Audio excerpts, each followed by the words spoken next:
ሌሊት በተካሄደው የራባቱ የ2025 የዳይመንድ ሊግ ላይ ብዙ የሚያስገርሙ ውጤቶች ተመዝግበዋል። ኢትዮጵያውያን አትሌቶች በተሳተፉባቸው በእነዚህ የዳይመንድ ሊግ ውድድሮች የሚያስደንቁም የሚያስቆጩም ውጤቶች ተመዝግበዋል። በተለይ ጀግናዋ አትሌት ጽጌ ድጉማ በመጨረሻ ሴኮንድ ላይ ብዙዎችን ያስደነቀ ውጤት አስመዝግባለች። ጽጌ ድጉማ በዚህ ውድድር ብዙዎችን ያስደነቀ ውጤት ብቻም ሳይሆን ስህተትም ሰርታ ነበረ። እንዴት ያሉ እንደሆነ በዚህ የመረጃ ሰዓታችን ዝርዝር አድርገን የያዝነው ጉዳይ ነው። በዚሁ የዳይመንድ ሊግ ውድድር ኢትዮጵያውያን አትሌቶች ለማሸነፍ ቅድመ ግምት ባገኙበት በ3000 ሜትር የሴቶች ውድድር ላይ ያልተጠበቀ ውጤት አስመዝግበዋል። ድራማ እንጂ የመካከለኛ አትሌቲክስ ውድድር በማይመስለው በዚህ የሌሊቱ ውድድር ላይ አንድ አትሌት ብቻዋን ሮጣ ብቻዋን ያሸነፈችበትም ሆኗል። እጅጋየሁ ታዬ፣ መቅደስ አለምሸት፣ ማርታ አለማየሁ፣ አያል ዳኛቸውና እንዲሁም ደግሞ አስማረች አንለይ፣ ለምለም ኃይሉን ጨምሮ ሌሎች ኢትዮጵያውያን አትሌቶች በተሳተፉበት በዚህ የ3000 ውድድር ምን ተፈጠረ? መረጃውን በዚሁ የመረጃ ሰዓታችን የምትሰሙት ጉዳይ ይሆናል። ከዳይመንድ ሊግ ስንወጣ ደግሞ በሳምንቱ መጨረሻ በተለያዩ ሀገራት በተካሄዱ የማራቶን ውድድሮች ኢትዮጵያውያን አትሌቶች ድል አስመዝግበዋል። እነዚህን ጨምሮ ሌሎችም ስፖርታዊ መረጃዎችን እንነግራችኋለን።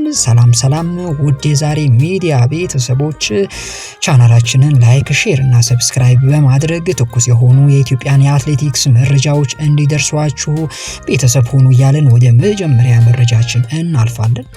ሌሊት ወይም የሰኞ አጥቢያ በተካሄደው የራባቱ የ2025 የዳይመንድ ሊግ ውድድር አትሌት ጽጌ ድጉማ በ800 ሜትር አሸንፋለች። ኢትዮጵያዊቷ አትሌት ጽጌ የ800 ሜትር ውድድር ንግስት መሆኗንም እንደገና አስመስክራለች። ሌሊት ላይ በተካሄደው በዚህ ውድድር ጽጌ 1 ደቂቃ ከ57 ሴኮንድ ከ42 ማይክሮ ሴኮንድ በመግባት ነው አንደኛ ደረጃን ይዛ ያጠናቀቀችው። ፕሩደንስ ሴኮዲሶ ሁለተኛ፣ እንዲሁም ደግሞ አሜሪካዊቷ አዲሰን ዊሌ ደግሞ ሶስተኛን ደረጃ ይዛ አጠናቃለች። ጽጌ በዚህ ውድድር ላይ አንገት ለአንገት ተናንቃ ነው በመጨረሻ ሴኮንዶች ላይ ያሸነፈችው። በነገራችን ላይ ከ1 እስከ 3 የወጡ አትሌቶች በሴኮንድ ሳይሆን ልዩነታቸው በማይክሮ ሴኮንድ ነበረ። ለአብነትም ጽጌ 1 ደቂቃ ከ57 ሴኮንድ ከ42 ማይክሮ ሴኮንድ የገባችበት ሰዓት ሲሆን ሁለተኛ ደረጃ የያዘችው ሴኮዲሶ 1 ደቂቃ ከ57 ሴኮንድ ከ52 ማይክሮ ሴኮንድ ሶስተኛ ደረጃ ይዛ ያጠናቀቀችው አዲሰን ዊሌ ደግሞ 1 ደቂቃ ከ57 ሴኮንድ ከ56 ማይክሮ ሴኮንድ በሆነ ሰዓት ነው ውድድሩን ያጠናቀቁት። ከዚህ አንጻር ውድድሩ ምን ያህል ፈታኝና አንገት ለአንገት ተናንቀው የገቡበት ውድድር እንደነበረም ያሳያል። እዚህ ጋር ግን ጽጌ ውድድሩ ላይ ልክ በፓሪስ የ2024 ኦሎምፒክ ውድድር ላይ የሰራችው ስህተት በሌሊቱም ውድድር ላይ ደግመዋለች። ማለትም 2 ወይም 100 ሜትር ሲቀር ተፈትልካ ለመውጣት በማያስችል በጣም ጠባብ መስመር ላይ ነበር የተገኘችው። ከፊትም ከጎንም አትሌቶች ተከባ ነው የሮጠችው። በመጨረሻ ይህን ፈተና በአስቸጋሪ ሁኔታ በመወጣት ነው ወርቁን ያጠለቀችው። ይሄም ሆኖ ግን ጽጌ በአስደናቂ ውጤት ነው ያስመዘገበችው በሌሊቱ ውድድር።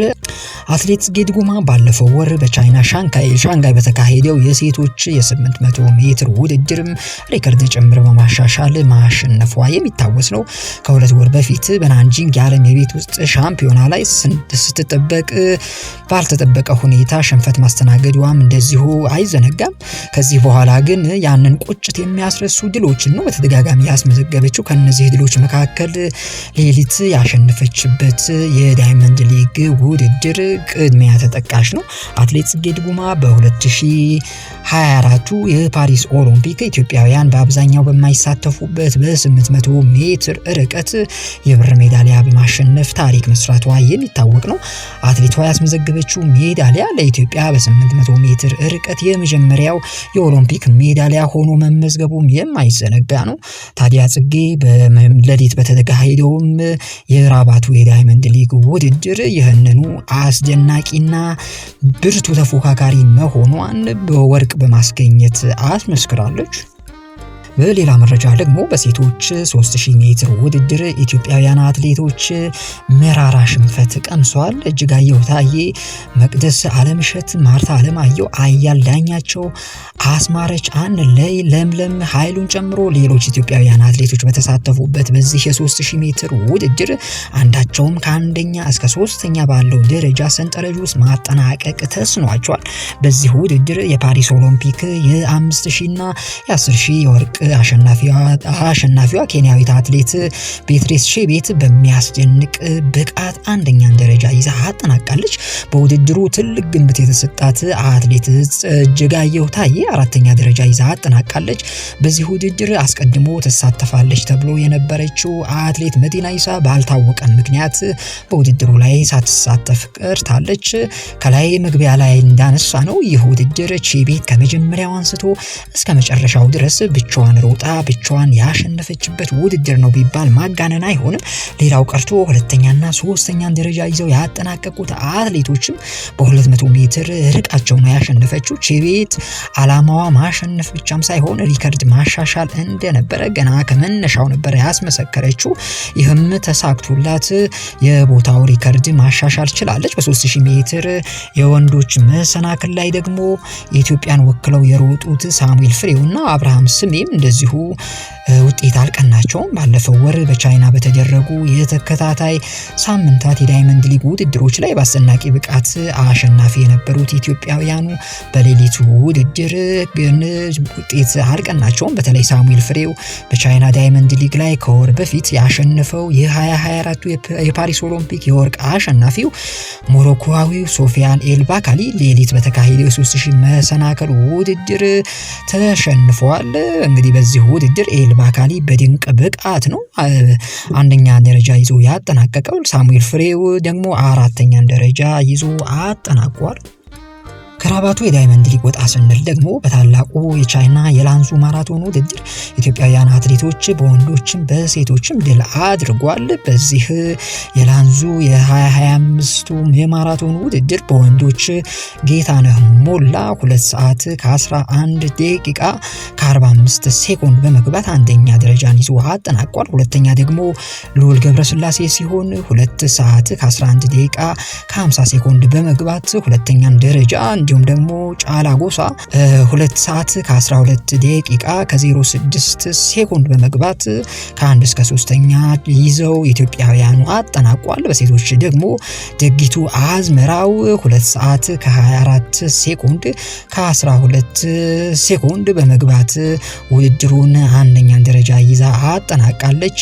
ዋጋነሽ መካሻ ደግሞ 2 ሰዓት ከ24 ደቂቃ ከ18 ሴኮንድ እንዲሁም ደግሞ አሚማ ቢላላና 2 ሰዓት ከ24 ደቂቃ ከ38 ሴኮንድ በመግባት ከ1 እስከ 3 በወንዶችም በሴቶችም በመጨረስ ሜዳሊያዎቹን ጠቅልለው ወስደዋል። በሌላ በሳምንቱ መጨረሻ በተካሄደው የሊማ ማራቶን ደግሞ ኢትዮጵያውያኑ እንደዚሁ በተለይ በሴቶች ድል ቀንቷቸዋል። አበራሽ ደምሴ ከኢትዮጵያ 2 ሰዓት ከ28 ደቂቃ ከ28 ሴኮንድ በመግባት አንደኛን ደረጃ ይዛ አጠናቃለች። እንዲሁም ደግሞ አጽደ ባይሳ 2 ሰዓት ከ28 ደቂቃ ከ31 ሴኮንድ በመግባት ሁለተኛ ደረጃ ስታጠናቅቅ ማረጉ ኃይሉም ደግሞ 5ኛን ደረጃ ይዛ በዚሁ በፔሩ የሊማ ማራቶን ማጠናቀቋ ታውቋል። ከአትሌቲክስ መረጃ ወጣ ስንል ደግሞ ሊቨርፑል፣ አርሰናል፣ ማንቸስተር ሲቲ፣ ቼልሲ፣ ኒውካስል እና ቶተናም በአውሮፓ ቻምፒየንስ ሊግ እንደሚሳተፉ ተረጋግጧል። ሊቨርፑል፣ አርሰናል፣ ማንቸስተር ሲቲ፣ ቼልሲ፣ ኒውካስል እንዲሁም ደግሞ ቶተናም በቀጣይ ዓመት በአውሮፓ ቻምፒየንስ ሊግ መድረክ የምናያቸው የእንግሊዝ ፕሪሚየር ሊግ ክለቦች ይሆናሉ። የእንግሊዝ ፕሪሚየር ሊግ ውድድር ዓመቱ የመጨረሻ ጨዋታዎች ምሽት ሲደረጉ ቆይተዋል። አርሰናል ሳውዛምፕተንን 2-1 አሸንፏል። ለአርሰናል የማሸነፊያ ግቦቹ ኦዲጋርድ እና ቴርኒ አስቆጥሯል። በኦልድ ትራፎርድ ማንቸስተር ዩናይትድ ያስተናገደው አስቶን ቪላ 2-0 በሆነ ውጤት መራራ ሽንፈት ቀምሷል። አማድ ዲያሎና ክርስቲያን ኤሪክሰን የማሸነፊያ ግቦቹን አስቆጥሯል። ማርቲኔዝ በረኛቸው በቀይ ከወጣ በኋላ ጨዋታው እንግዲህ እንደታሰበው አልሆነም። በነገራችን ላይ አስቶን ቪላ በእጁ ላይ የነበረው የቻምፒየንስ ሊግ ተሳትፎም በዚህ በመጨረሻ ጨዋታው በመሸነፉ አጥቷል። ሊቨርፑል ከክሪስታል ፓላስ 1-1 ሲለያዩ ሊቨርፑል መሐመድ ሳላህ እና ለክሪስታል ፓላስ ደግሞ ማኑኤል ሳር ግቦቹን አስቆጥሯል። ቼልሲ ኖቲንጋም ፎረስትን 1-0 ሲያሸንፍ ኒውካስትል በኤቨርተን 1-0 ተሸንፏል።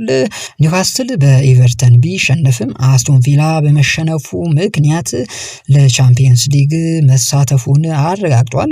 ውድ የዛሬ ሚዲያ ቤተሰቦች ለአሁኑ የያዝናቸው መረጃዎች እነዚህን ይመስሉ ነበር። መልካም ጊዜ እንዲሆንላችሁ ተመኘን። ቻው ቻው።